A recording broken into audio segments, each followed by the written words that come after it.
Hello and welcome everyone to episode 8 of One Piece at a Time, the One Piece read-through podcast where we read and discuss 5 chapters of the One Piece manga each and every week.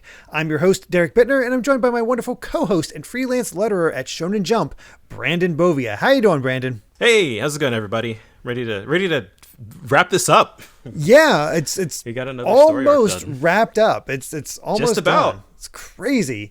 Also, it's crazy that we've hit 40 chapters. Yeah. It feels like a lot. Like, we're close to the end of the first year of One Piece. Yeah. And that's actually pretty notable because, at least for the extra stuff they have in here, and I'm not sure how far after the Tankobons or the collected pieces come out, but some of the stuff that Oda talks about here is like, wow, it started that early. Yeah. It's wild. It's pretty crazy. Yeah. So as I said before, this is always a set of chapters that I kind of don't remember too much. And after last time, I was like, oh boy, it's basically what I remember. But I think these set of chapters does redeem it a bit, just to get on a grand. It ends strong. Yeah, it does. This arc ends strong. It really does. But let's see how it begins with chapter 36. After them. And before we even get to the chapter itself, we have it official. It is, we're seeing what happened to Buggy's crew after the battle with Luffy with these chapter title pages. And it's such a good idea to have this. Even if it's spoilers, this is canon events. You don't know it at the time. You're not going to say how it evolves into it because we haven't really seen much yet. But what a good idea to just have a little focus on other characters and just have them do their own little thing. It really lends itself to the idea that One Piece, the world of One Piece, is a living world. And there are things that are always happening that don't concern Luffy and the Straw Hat crew. Like there are other characters and they're always moving and off doing their own, having their own stories, basically. And it's really even we're sort of, we just sort of get it like in these little one panel at a time in these chapter covers. It's still really fun. It's amazing how much they convey. Like, this is all you really need to know. Moji and Kabaji are being run out of town after being beat up. Like, Kabaji's holding his chest wound from Zoro, holding his stuff over his back. Moji is showing off his actual strength by carrying a Richie. He's carrying the lion while getting bit by the dog. Yeah. It's pretty great. It's pretty great. And you can even see, you have to zoom in a bit, but you can see like all of the townsfolk running after them in the background. Like it's really low res, but you can see the mayor. Yeah, the mayor is right there in the middle. Yeah. So it's impressive. I like it. And we'll have to see how Buggy's crew fares as how will they escape this time? Time goes on. Yes, exactly. Yeah. But more pressing matters are happening because the kids and Kai are on the run from Django, and thank God they finally made Django seem competent. At least for a little bit. He's got a bit of a threat. Yeah. Yeah. It's like they're out here holding him off, and you see Django, like his chakram cutter things just like swooshing through a bunch of trees in the forest. It really builds up the threat because up to this point he's been an absolute joke, let's be honest. Yeah. And so maybe he's only be threatening when he's like going after kids. That is a good point. But even the kids are talking up. It's like, it's these woods are so thick, nobody can catch us. We know these like the back of our hands, and he just starts cutting down the forest. Like, that's a good one. That works. Yeah. And he's threatening to buzz the whole forest, and it's causing this sound, and that's enough to sort of wake up Usopp, who realizes, they're definitely in trouble with Django after them. Yep. So that leads to a very good moment, I'd say, where it's Usopp attempting to go after them. And Kuro, again, just looking down at everybody. He's maintaining that so well. Usopp's still trying to beg to his humanity. It's like, how do you not have any ounces of feeling for her? And he's like, she was my pawn. When she's dead, I'll say thanks, but that's it. Yeah, straight up. I love the little lines like, unredeemable scoundrel, who wants to redeem him? From yeah.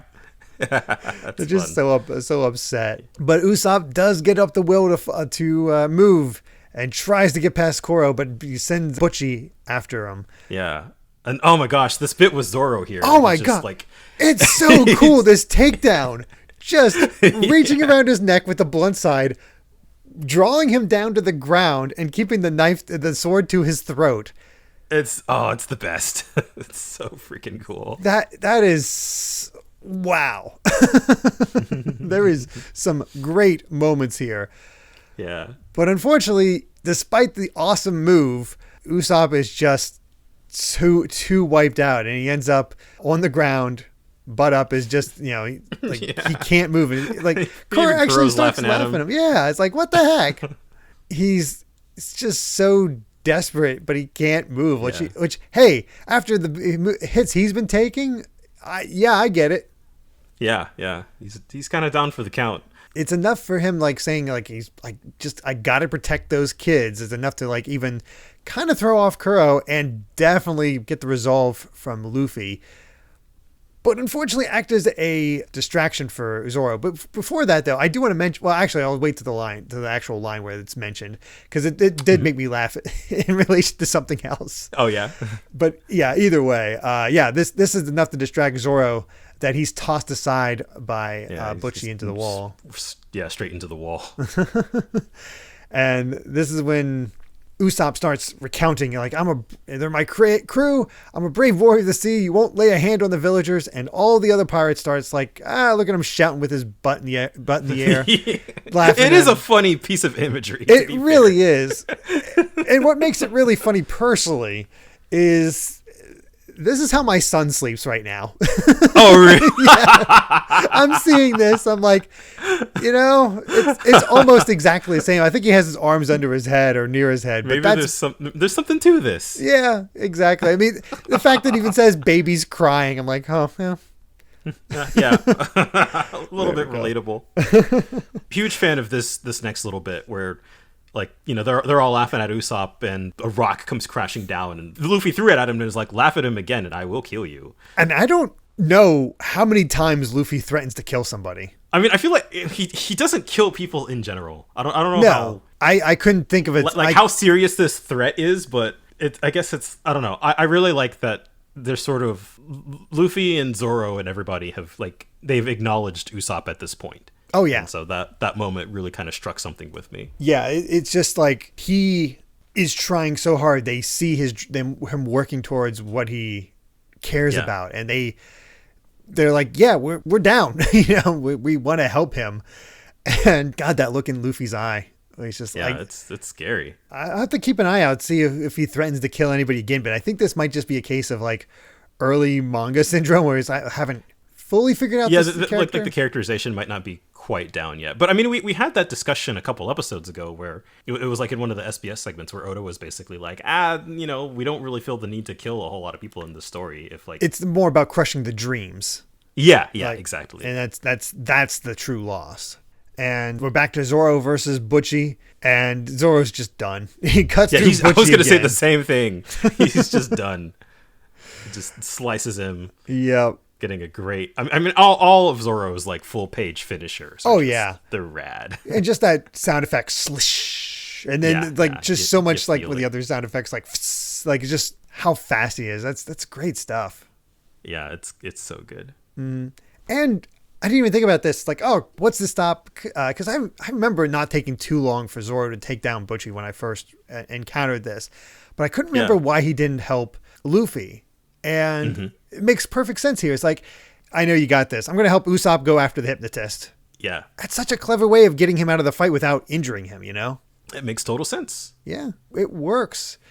And then we finally get the proper start to the fight, because as Zoro's trying to run past Kuro with Usopp, Kuro is ready to just stop him. And that's when Luffy goes for the punch. Misses it. Like, who gave you permission to climb this slope? Luffy, I did. And then it just, The reaction faces from Kuro do tend to be really good. Yeah.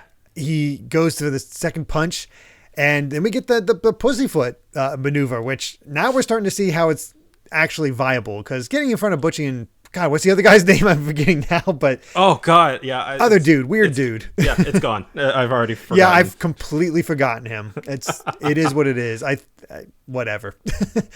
Now it seems much more real with him actually catching up to or escaping Luffy. Like, we were seeing Buggy dodge Luffy's attacks, but he had a devil fruit power.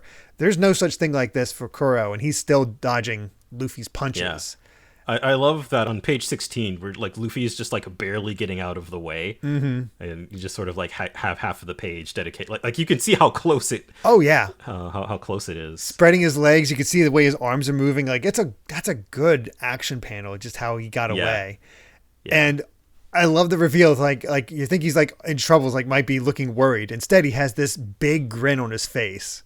Yep. And goes for a new move, the Gum Gum Spear. I can't get enough of the perspective on all of Luffy's like stretching attacks. Like Oda's able to sell like the speed and the length of it really well. Oh yeah, especially because he uses the two panels together. We have the high impact one where he's heading towards us, the reader, while we see that Kuro definitely got out of the way. But then we get the other perspective where we see just how far the spear went. Oh, I didn't even notice that the first time. Yeah, wow. It's just like you see his feet just there in the background. Like, oh my God. Yeah, and he completely dodged it. Honestly, one of the things I do think about a lot during this fight is how many opportunities with the way Luffy stretches that Kuro could just slash down, cut off his arm, and he never goes for it. He always goes for the body hits, which might play to overconfidence. I'm not sure. Yeah, maybe. But it comes down to like, I was like, all right, before we really fight, I got to know why are you trying to help this village? He's like, oh, it's just because I don't want you to kill someone. Which is he talking about? Kaya? Is he talking about Usopp? Like, he's met a lot of people, so I'm like, who's this one person? Yeah, that's true. I'm not entirely sure myself, but But then we're starting to get more and more of Zoro's lack of direction, which again still kind of works in this case because he doesn't know the area. But Usopp screaming at him to go east. He's like, how do I know which way's east? Just say left or right. And it's like, no, then go backwards and then take a right. He's like, back? It's like he just ran that far. It reminds me of Helmeppo and dragging him along to try to find his room. Oh God, yeah, you're right.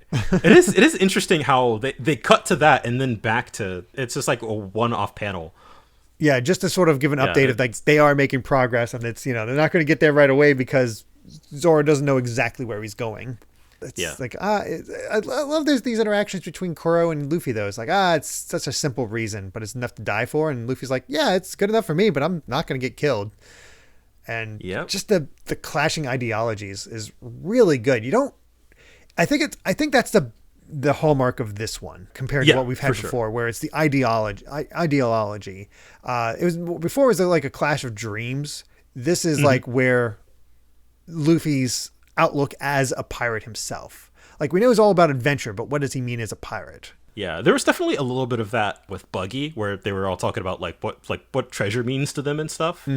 But yeah, this one is definitely the master plan guy versus he calls out his intentions like, you're simple. What's wrong with simple? This is what I'm going exactly. for. It's good enough for me. Yeah. And now we're finally starting to see what's going on with Kaya and her illness. We don't know exactly what her illness is, but obviously all this running has absolutely worn her down. She cannot move at this point. Yep. And we're left at the end of the chapter with Django finally finding her and the boys, which, as cliffhangers go, again, I don't have a lot of respect for Django. Yeah, they are in mild danger at best. But yeah, that's the end of the chapter. And yeah, that's 36. Yeah, and this is what we got the whole thing, the announcement. Now it's an anime. Well, to be specific, this is actually not what he's talking about is not the anime that we know now. Right. It's almost like a pilot. Yeah. It's like a pilot that's an original story. And the interesting thing about it, because this is something that Shonen Jump used to do a lot, actually. It's like they contracted a different animation studio. So I think this special was actually done by Madhouse with a different voice. It might be a different voice cast. It might be the same. I don't remember. But yeah, it's done by Madhouse instead of Toei.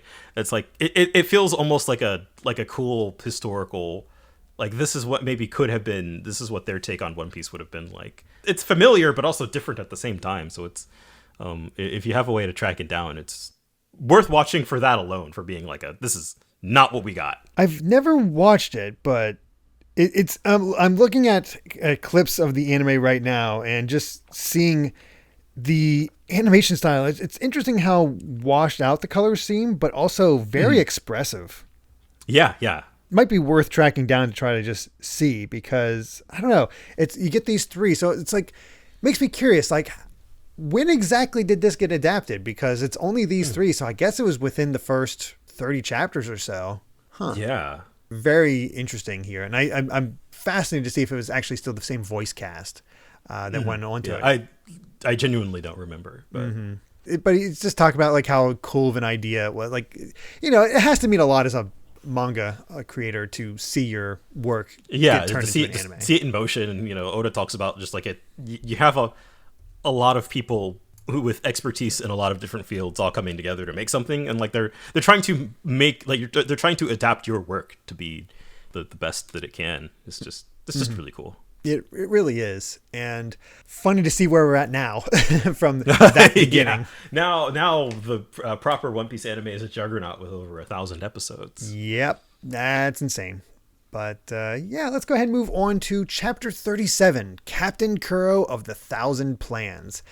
And we get the next part, Buggy's adventure, and we see that Buggy actually successfully escaped the fish on his boat. I think you can still see them kind of gnawing on the boat itself in the background there. And apparently he's really hungry because he's going after this. Track down this little duck thing. And I love how there's another duck like watching, like, oh, it's no good. And just how like kind of like and Buggy still doesn't have his body either. Yeah, exactly. Head, I am so curious about the mechanics of this. What happens to the food? Because it's not going to his stomach. Yeah, I don't want to think about it. Yeah, exactly. Is this a skeleton situation? Is there a magic transport where it, like I'm assuming the blood and all that goes into them, so maybe it just there's a portal or something like that. I don't know. It's a hilarious, like almost Looney Tunes-esque image, but it really is. When you think about the mechanics, it's like, oh, that's weird. That's horrifying. That is Buggy's existential crisis. Mm-hmm. And now that we got that prologue out of the way, it's time to get to the fight proper. They got this standoff where Kuro dives in, Luffy grabs his arms, goes in for the kick, but Kuro just nonchalantly twists his arms to throw Luffy around, setting him back, and Luffy goes right into his gum whip so he can try to kick at him, but he's too fast and jumps over it. And then he goes for the punch and uses the pussyfoot technique to completely disappear. And that's when Kuro just says, appears on top of Luffy's arm and says, "I'm bored." I really dug just like the back and forth of attacks where neither can land a hit on each other. It's good stuff. Yeah, it makes them feel evenly matched. It's actually interesting that Kuro, other than his initial run, doesn't actually go for an attack here. It's just kind of dodging Luffy, kind of figuring him out, and just maintaining this sense of superiority over him. Yeah, he's in control. Absolutely. And that is a good image of him standing on top of Luffy's arm. Yeah, oh, that's so cool. Again, though, it makes me wonder, just cut. Yeah, just swipe down. But the way Kuro is framed is like he always is the guy on top looking down on you. And even like whether it be at the top of the hill or standing on Luffy's stretched out arm, the camera always has to make sure that, he's above you. Yeah. He is the top. And again, rather than going for the attack with his claws, he just runs up the arm and kicks Luffy in the face. Sends him down. It's like, oh, it looked like it hurt. His face caved in kind of because there's the whole rubber thing. And that's when we get his pirates like cheering on Kuro. It's like, yeah, go for it. It's like, wait. He just screams at him. Never call him by that name.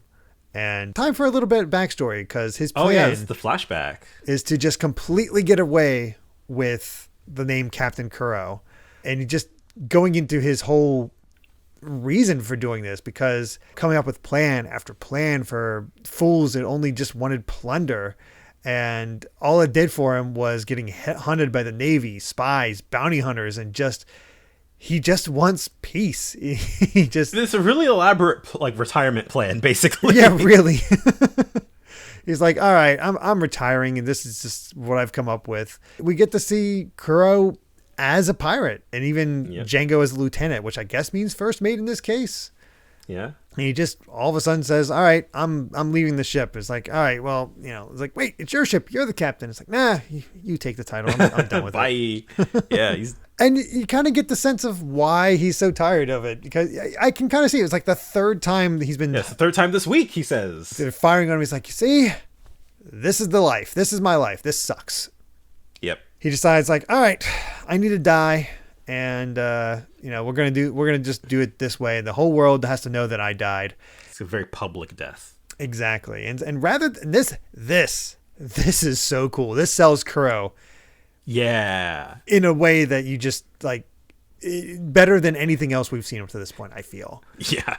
I completely forgot about this segment. So whoa, yeah. Completely forgot about this, where it's like, rather than doing a cannon battle, it's just like lower a boat. He sails over through the cannonballs, and all you see is a bunch of screams. And they get over to the boat, and every single member of the Marines have been massacred.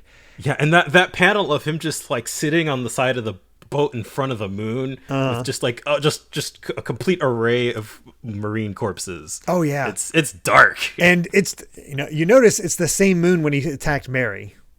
Oh wow, yeah, yeah. I wonder if it's that reminiscing, that sort of mood that he had. That's what kind of set it off that way. I don't know, but it's interesting.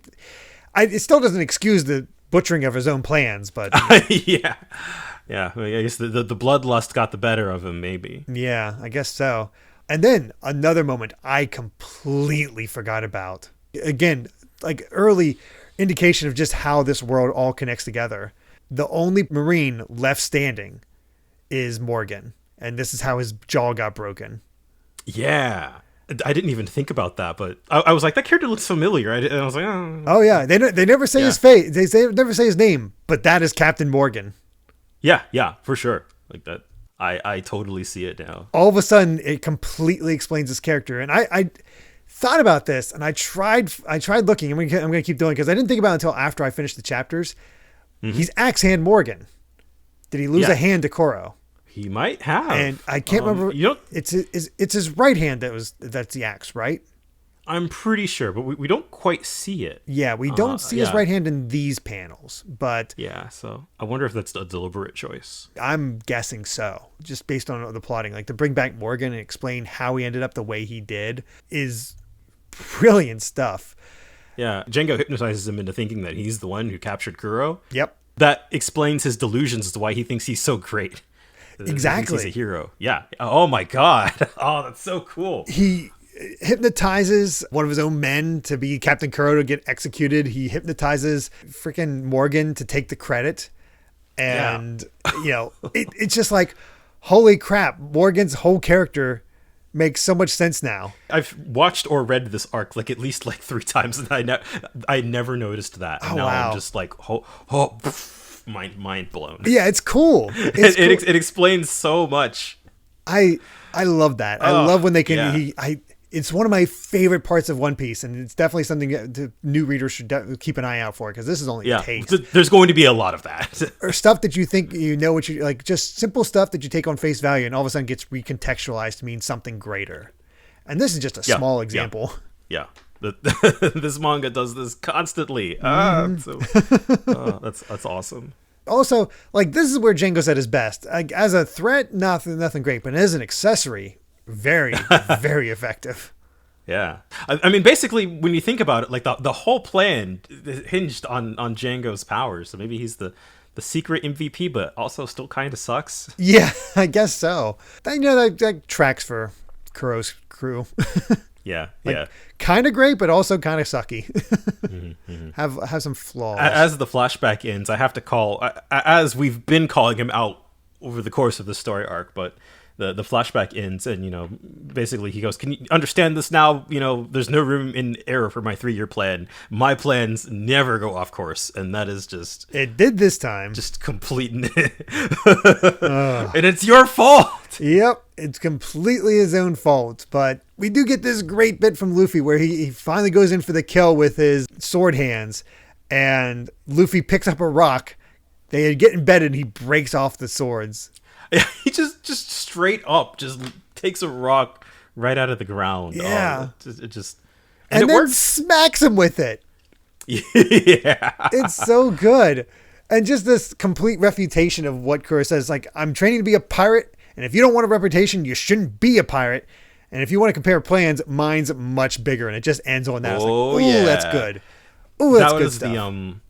when we were talking, I guess, about like ideals before, that was the one that struck me, where basically Kuro's done with being a pirate, and he's just realized that he's tired of that lifestyle, and like I guess Luffy's beliefs are, if you didn't want that life, then just like you shouldn't have, Yeah, you shouldn't have pursued it. If you want to be a pirate, you have to accept all that comes with it, and I think that's really cool. Yeah.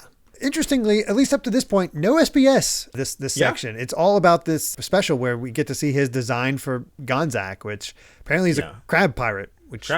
Or interesting. At least I don't know if this is the final design or not. I don't remember it being a crab, but I also again, I've never seen the special, so I have no idea. That's not a clue. But that brings us to chapter 38, Pirate Crew, which it's so weird. We take a break from Buggy's whole thing to just have the four of them hanging out together. I don't think that happens later on. I think he dedicates just like a whole uninterrupted segment of chapter covers. Yeah, I think so. Yeah, it's weird, but it really threw me off. I was like, wait, where's Buggy? Like, it's a fun little scene, but where's Buggy? But we pick up with the fight, and Luffy's all proud of himself. He's like, you only have 5 sword claws now. That's way less. Kuro and Kuro's crew trying to cheer him up. It's like, you can do it. Go Kuro. It's like, oh, wait, we're not supposed to call him Kuro anymore. Claw something. Call him Mr. Claw. Go. This crew's so stupid. They really are stupid. But, I mean, maybe that's Kuro's fault for picking this type of crew. Yeah. I mean, this is the lifestyle he didn't want it. Yeah, exactly. Pick a better crew. Like, they're loyal, but they're idiots. And, that's the way it goes. And this is when he starts revealing how much he actually planned ahead and what he planned, which actually this did throw me off a bit. I forgot about this bit, but little break as we go back to Django, who's being thwarted by the fact that Kaya's not opening her eyes. Yeah. Oh no. Thwarted again. It's like the kids are asleep, and he's like, all right, I'll pry your eyes open. That's when the kids come out. Like, it's like, you didn't get us this time. We faked it. You didn't get us. Yep. And so now instead we're going to pepper powder in your eyes and smack you in the balls with a baseball. Why didn't they do that against Kuro? My guess is it wouldn't do anything. He's got balls of steel. Exactly. Like doing it to the face, which you would think would be just as effective. Yeah. The kids are surprisingly effective against this grown man. Exactly. You can't take Django seriously as a threat. You really can't. It's sad. A little bit. It's just the kids run off, and Kuro's like, I should have killed him. It's like, yes. And finally he has a cool moment. But again, it's against kids where Onion jumps out of the tree. And I love that I can remember Onion's name, but I can't remember the other. He looks like an onion. That does help. That does help a lot. But actually grabs Onion out of the air and straight up. And it starts beating on the kids. Like, actually throws him pretty heavily against the tree, which, as we learn later, this is a 9-year-old, I think? 7 to 9-year-old. Yeah, something like that. Like, yeah. Which I guess that's why he's a pirate. Yeah, he's not afraid of being mean to kids. Yep. And we see that Zoro and Usopp are still trying to find the kids, haven't had any success, just a bunch of fallen trees. And then we're back to the fight against Kuro again, where he reveals that even as far back as those 3 years ago, he always planned to kill his entire crew once it was done, because nobody could know his true identity, which, to be fair, that part of the plan is good. I think so, but I also think that he probably could have just could have killed them all, like on the spot originally. Like, if he was going to go to the point of faking his own death, like, he could have just killed his whole crew at the same time. True, but the problem is he wouldn't be wealthy at that point. Right. So I guess he needed his crew specifically for this part of the plan. Yeah. He needed them to ransack the village and continue that whole thing while he built up a life with this village and found this wealthy girl whose wealth he could live off of and just enjoy his nice, peaceful life. Yeah. Until he decided to murder the help. He was so close. I love how even Luffy says, what a dumb bunch. Are you stupid? What a dumb bunch of pirates. It's like, of course the pirates are dumb. Without a leader, they're just worthless. and they should be faithful pawns, which again explains how they've been recruited to here. This is really interesting. They live or die by my command. They should have followed my plan no matter what sprang up to impede them. They should have died to fulfill my plan. That's the way of the pirate. Such a completely different philosophy compared to Luffy. Mm-hmm. And he says it outright. It's like, even if you had 100 obedient men, you couldn't beat Usopp. So good. He's got his full trust at this point. Absolutely. It's like, he just like, why is that? And goes into his pussyfoot technique. And at this point, I love this moment. It's like, Luffy has him figured out. Oh, yeah. Just smacks him in the back of the head as soon as he appears. He saw it once, and as long as he can predict where Kuro's going to go. He just, without even looking, he just backhands like him. just throws his hand right behind him. It's so cool. It's super satisfying. Apparently, like, this insult is enough that it's like, all right, let's show you how terrifying real pirates can be. And just, this is the ferocity of a pirate who's faced 1,000 deaths. And all of them recognize the fact that it's the out of the bag attack. These names, I don't know what's up with that name. Yeah. I guess the cat's out of the bag. Yeah. Oh, yeah. Yeah. And I guess when a cat's been trapped in a bag for how long and he unleashes, he just attacks indiscriminately. That's the only reasoning I can think of. Yeah, that makes sense. It's just a little silly, but it's One Piece. They're all silly. But of course, his entire crew is like completely panicking at this point. It's like, I'm not going to tell anybody. Don't use the attack. We'll do whatever you say. It's like, we'll do it. And Luffy's like, he's just slouching. They're all freaking out. What's wrong with you? And again, great use of the panel, great use of location. Also, great time to update where Nami is at this point, because we haven't seen her in so long. She's been on the ship. Yep. She's been on the ship and looting. It's like, oh, they don't have that much treasure. And she just looks out. It's like, oh, is it over? And all of a sudden, the pirates just start getting clawed to death. Yeah. They're going down one by one. Yeah. And it's legit kind of terrifying. Like, just like something out of a horror movie where some invisible enemy's all of a sudden cutting them up. Yeah. It's like, and you even see, I think Luffy's getting cut. I wasn't sure if he was getting cut or if like somebody else's blood was landing on him. It's not right away, but it's like at the bottom of the next page. Yeah. I think that's when he gets a small cut on him, but he's just so kind of taken aback by the fact that he's doing this to his own crew. Yep. They're panicking. That's they're begging. Not how you treat your friends. Yeah. He's like, don't you care about your own crew? He's like, and that's again, that scream and that look from Nami, just again, shattering one more layer of what she thinks about pirates. Yep. Man, that's a good way to end. It's like that is a good way to end the chapter. Like this is, I think, when the fight really takes off. The fight between Luffy and Kuro is fantastic. Yeah, I've totally forgot about it. I'm enjoying this section of it a lot more than I thought I would. Do you think it has to be the fact that we're reading the manga? Because I don't remember the pacing being this good in the anime. Yeah, I don't either. Like I feel like there's a lot more just standing around. I don't know. It just something feels a little slower about it. It just felt unmemorable because of that. Mm-hmm.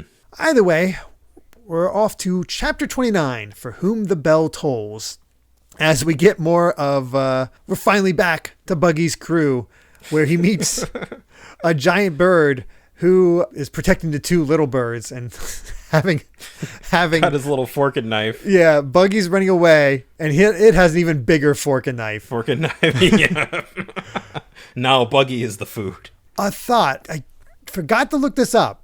Is this the same bird that got blown up when Luffy got caught? I don't know. I'll have to check because this bird has a ponytail. So if the other one has a ponytail and a scar on the face, we'll be able to know. I'm trying to look right now just because I'm so curious. But I love the little detail that the bird in the background was hiding behind the tree, and then like it told on its mother, father, I don't know, one of the two. Yeah. And there's even the other extra detail where you see its nest where there's a bunch of human heads in it. Yeah, but there's a bunch of skulls.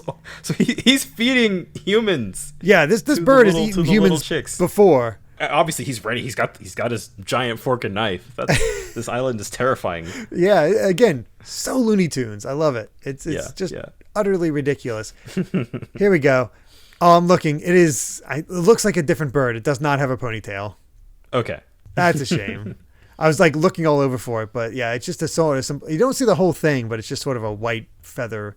So it could be similar. It could be far enough back where it got a dark side. Taste for human flesh after getting blown up by the buggy ball. I'm going to say different bird though, but still, what a ridiculous story for Buggy to be in. Yeah, it's about right. But we pick back up with Luffy getting more and more upset as he's losing his patience. Oh yeah, seeing Kuro just down his own crew. Mm-hmm. You can sort of see him that observation where he sees the flicker hitting stone, and Luffy sort of keeping an eye out the whoosh. He's just trying to pay attention as much as he can, and then gets caught across the stomach. Oh, looks nice, painful. Clean hit. Yep. But he's able to grab onto something. I know. He grabs him by the wrist or coat or something and tosses him out of it. He just slams him into the ground. That is satisfying.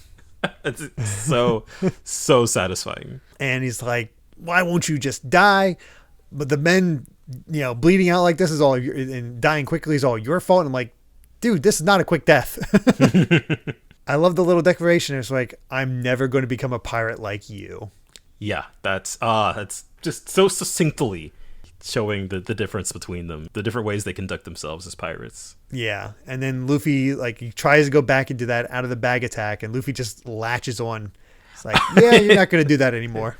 Yeah, it's such a funny imagery of just him wrapping himself around Kuro. It really is. It's also kind of proving to be like anti-Dragon Ball, where, if Goku saw him going to that attack, he's like, all right, I'll just take it head on and actually beat it this time. And Luffy's like, no, I'm just not going to let you do it at all. Yeah, I mean, Dragon Ball characters would start just like, it's like, oh, that guy's teleporting, I'm gonna teleport too, and then you get the classic like where, neither of them are seeable by the naked eye. And Luffy's like, no more of that. Yeah, Luffy's fast. He's sort of stationary as well. Yeah, it's interesting. But yeah, the kids versus Django. Django's actually winning. Good on him. Congrats, you beat some kids. And it's like Kaya's like, it's finally enough for Kaya to be like, I'll right the will. Don't hurt the children. Django's like, yeah, you're all going to be killed anyway, so it doesn't matter. And that's when Kaya threatens her own life. And it's like, oh, wait. Wow. I love this determination from her. Yeah. She's got it right up to her neck, just like, all right. Yep. It's a good bit. And, it's like, all right, fine. Just don't forget to seal it in blood. And the kids are like, they're playing dead. What are we going to do? We can't, we're Usopp's pirates. We can't let this happen. But they just obviously can't do anything for it. The will is created. He's getting ready to kill her. He's like, don't worry, I'm not going to kill the children. Kuro's going to do that, probably. Yeah. And that's when Usopp and Zoro find them. Still a fair bit distance. And I love the fact that he's so excited he's beating on Zoro's pounding Zoro's chest. Just, ow. Ah. It does look like it hurts. Yeah, but talk about urgency, though. Oh, yeah, absolutely. It does feel like the last minute.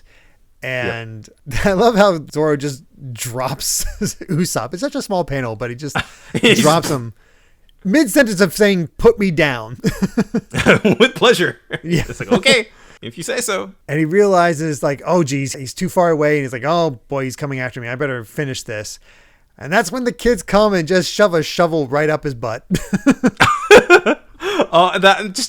That close-up panel is so good. He's just like, yep. I mean, that's kind of the look that you'd have. And how is Django getting beaten up by these kids so bad? They attacked his, like, they've gotten some good hits in on him. Yeah. Oof. It's, still not enough time for Zoro to actually reach Django. However, again, man, Zoro links up with his these other people so easily and so quickly, and just gets with them. He gets knows it. With the plan. He gets it. Yeah, he just catches a branch, and that's enough that Usopp can actually fire his slingshot. Yep. And we don't get to see the full hit, right? Instead, we go back to Kuro. Like, I'm actually kind of reading, going through this. I'm like, no, let me see the end of that. Yeah. Nope. We just get back to Luffy saying, nope, your 3-year plan is a failure, and smacks him in the head with his own, does a headbutt. And then I love how the crew's like, yeah, get him, rubber boy. On him. And Luffy just stretches his head back to say, hey, don't root for me. I'm going to get you guys too. Who said you could root for me? It's just, it's so funny. It's just so his ridiculous. Head stretched out upside down. Yeah, it's like in there for a gag. But we get Kuro screaming that his plan can't fail. And then we get the full-on page, the 2 pages where both of them fail, where the exploding star hits Django in the face, And we get Gum Gum Bell with this massive headbutt. Oh, like so good. It just looks like it breaks Kuro's neck. Yes, seeing these both go down at the same time. 2 really, really good hits. And that's the end of the chapter. Like, dang, that's good. So satisfying. Like, at the time, it's like, no, show me Zoro. But the plotting of this to get them taken down at the same time. Yeah. That's good stuff. It's very good. And that brings us to chapter 40, the last of our little encounter between Buggy and this bird as time goes on, where he's playing some hide and seek. He somehow ran off and had time to build and dig a trap. Yeah, it's a little pitfall. And I just, the facial expression on the bird is so, like, it's like so casually horrifying. Yeah, it's like, really? Buggy's all proud of himself. It's just still, oh man. Yeah, such a good Looney Tunes bit. And I love how also it's like, obviously this thing that can fly is going to get trapped in this hole. Yeah, somehow I don't know what your plan was here, Buggy, but he seems pretty happy that it worked out. Yeah, Buggy is not the man with 1,000 plans, so no, he's not. But just a fun little thing. We'll have to see what happens next with Buggy with the next episode. But let's conclude this battle with Kuro, which, it's not like with Buggy where they did that big hit and he sent him off. No, Kuro's still here, and it's so satisfying to see him and Luffy tumble over, everybody reacting. Kuro obviously passed out. The glasses landing in the foreground on page 3, just so satisfying. Oh yeah, just perfectly placed. Like that's it. Like just that little tink to end it off. Then just that final look at just Kuro completely taken down. He said it before, but this might be one of the best ones he's done up to this point, and just gives himself an introduction to the crew. Then when they hear him, it's like, it doesn't ring any bells. It's like, I'm Monkey D. Luffy. You think I let a pirate who gave up his name and quit the sea beat me? A real pirate would die before he'd do either of those things. You'd all better remember that name, because someday I'm going to be king of the pirates. And like, it's just good. Yelling that out over Kuro's unconscious body. It's just, I love it. Like, this is what I'm about. And they don't believe it, but he just tosses Kuro at him. And it's like, get out of here. And as they run off, Luffy actually passes out from a battle. Yeah, wow. That was a struggle. Yeah. I will say, at no point did I think Luffy would lose. He never took a big enough hit. Yeah, but the fact that it actually took a bit out of him was like, okay, we're finally getting to the point where we're starting to push Luffy with what it takes to win these battles. But that's also such a good moment to just have that next page where it looks like he's about to topple over and Nami's there to catch him. Just saying, good job. Yeah, that's sweet. That's a good moment between these two. He's still on the ground anyway in the next panel. Oh yeah, well she can't hold him. He's probably heavy. Yeah. It's just like. And another fun little interaction between these two is like, what made you so mad? It's like, I hate them. They're no good. It's like, well, they are pirates. What'd you expect? Steak would be nice. Again, they just not really going into it. Just this wonderful little interaction. And and we get back to Zoro, and he's just wrapping things up and like, well, let Usopp enjoy the fruits of his victory. And, Django's all taken out. And that's when Usopp says, hey, let's keep this a secret. Who'd believe the town liar saved the day? Yeah, it makes sense. It does. Like, let's not worry the townsfolk. It's the fact that, we're so out of the way. We never ever get raided. So why ruin their peace of mind? It was just another lie. And that's enough that the kids were like, yes, we'll carry the secret to our grave. I believe in it. And even Kaya is like, just, let's be honest, they're a cute couple. Usopp they are. And man, I really appreciate Usopp's decision here. Like, I feel like it says a lot about who he is as a person. Yeah, he's not going for the glory. Yeah, exactly.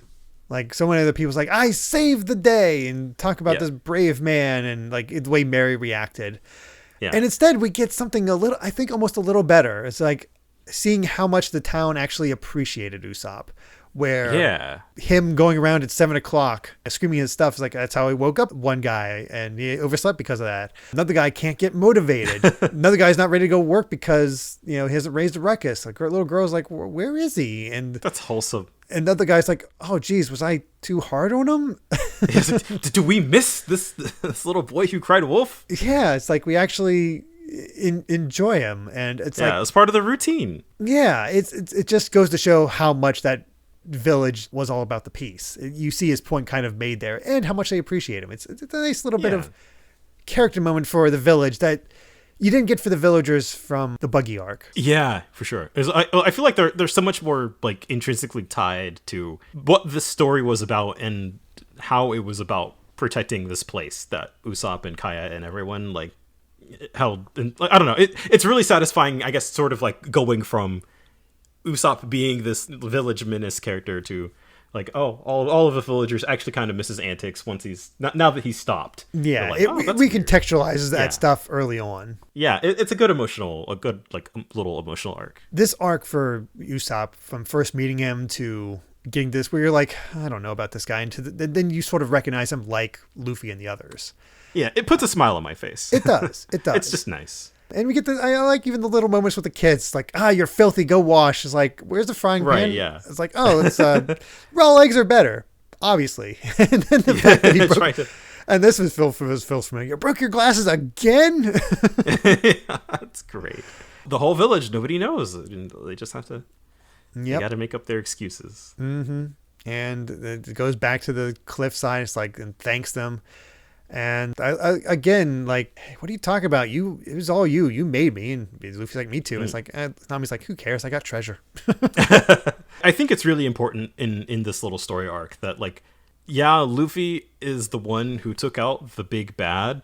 It was Usopp who sort of like got everybody together and was able to hold his own and got the win on Django at least. Yeah. And I don't like his role was still hugely important. Oh yeah.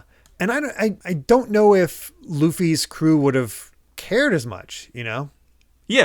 Like they would have been, if they didn't meet Usopp, they would have just gone about their day, they left or been there for the attack and maybe probably stopped them after seeing like carnage, but obviously the peace would have been ruined at that point. So Usopp being there, spotting this stuff, interacting with him, having that little connection with Luffy with his dad, it all kind of affected each other, and it made it personal. Yeah, it did. So it's probably like Usopp is the one man that Luffy didn't want to die in this village. That'd be my guess. Yeah. Do not know how they're going to explain Mary's wounds to everybody. I guess hide them under his clothes for a while. Yeah, but, it's fine. Yep. Mary's all about, I really do like Mary's like, yeah, I'll back you up. It's just like, this is the kind of butler you need to have. There's this very kind goat man. Before Usopp said he made a decision, and we see that decision where he brings up the Usopp pirates, thanks them, says how proud he is, mentions that it was 5 years ago that they were formed. And that's when he reveals that he's going off to sea alone and become a real pirate. They don't believe him. So what are your tall tales again? It's like, please tell me it's a lie. What's become of us? It's so sudden.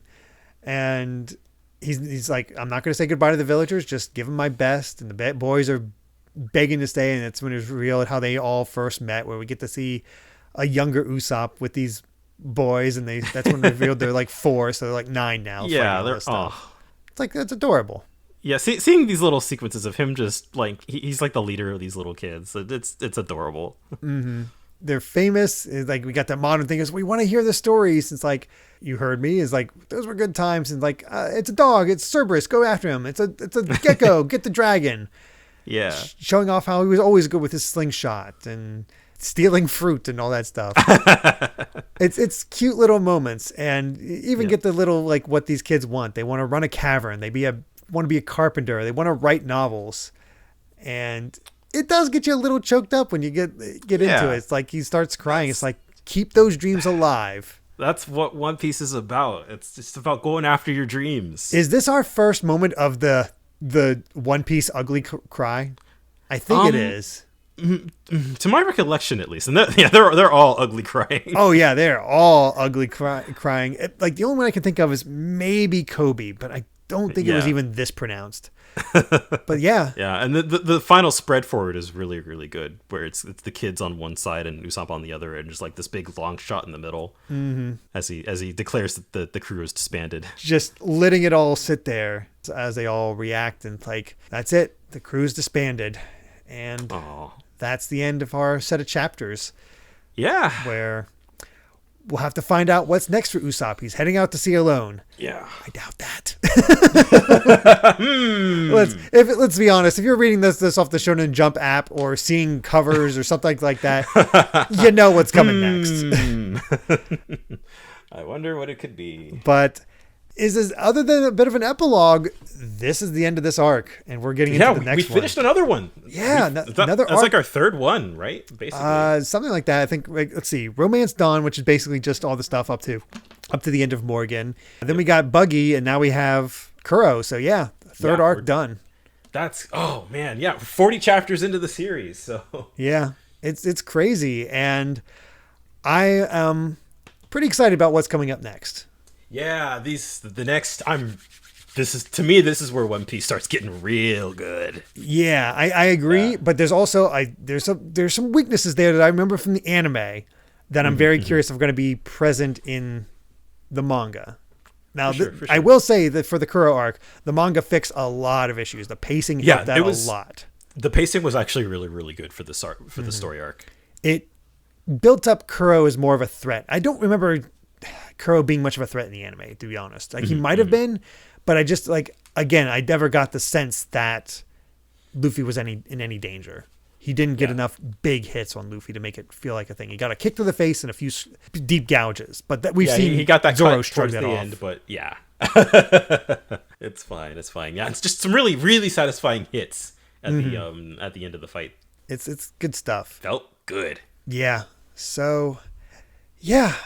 Next time we'll finish up what the rest of this arc and move on to what lies next. But with that, I believe we've said all we wanted to say about chapters 36 to 40 of One Piece. Thank you so much for listening, and you can find more of my ramblings and stream VODs over at BitNerd Games on YouTube or BitNerd with an underscore at the end on Twitter. Brandon, where can they find you at? I'm at Brandon Bovia on Twitter if you want to see me talk about anime and manga and games, and occasionally my job. That includes, lettering English releases of manga and stuff. Yeah, Dragon Ball Super, Kaiju number 8, all that good stuff. All the hits. And quite a few obscure things, too.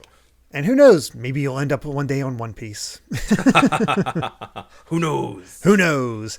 Of course, if you'd like to help us out more, you can support the podcast over at patreon.com/Derek Bittner. That's DERRICKBITNER to listen to the next episode 3 days early. And make sure to return next time as we discuss chapters 41 to 45 of One Piece. Until then, my friends, bye. And remember to take life one piece at a time.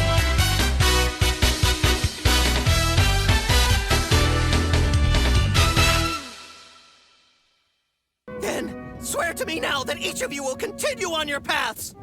Promise me that you will never let the fires of your ambitions die out. As of today, our group, the Usopp Pirates.